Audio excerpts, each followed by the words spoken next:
నేను పోస్ట్ చేసిన sun screen వీడియోకైతే నాకు చాలా మంచి రెస్పాన్స్ వచ్చింది. ఒరిజినల్ ప్రోడక్ట్ ఇవ్వాలని నేను 2 వీడియోస్ చేశాను. సెకండ్ పోస్ట్ చేసిన వీడియోలో ఒరిజినల్ ప్రోడక్ట్ లింక్ అయితే మీకు ప్రొవైడ్ చేస్తాను. కొన్ని కామెంట్స్ వచ్చేసాయి. ఈ సన్ స్క్రీన్ ఎలా యూజ్ చేయాలి అండ్ ఇది యూజ్ చేసిన తర్వాత మంట పుడుతుందా, ఇలాంటి కొన్ని కామెంట్స్ వచ్చాయి.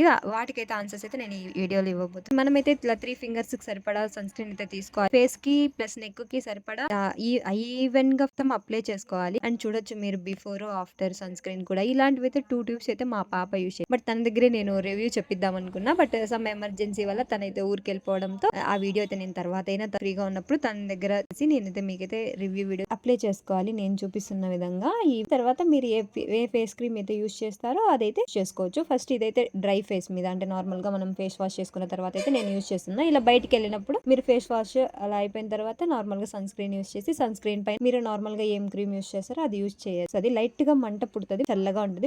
యూజ్ చేసిన తర్వాత అయితే ఫేస్ అంతా జిడ్డుగా ఉంటుంది. దానిపైన క్రీమ్ అప్లై చేసిన తర్వాత అదైతే నార్మల్ గానే ఉంటది. అలా జిడ్డుగా ఉందనుకోకుండా యూజ్ చేయండి. Thank you for watching.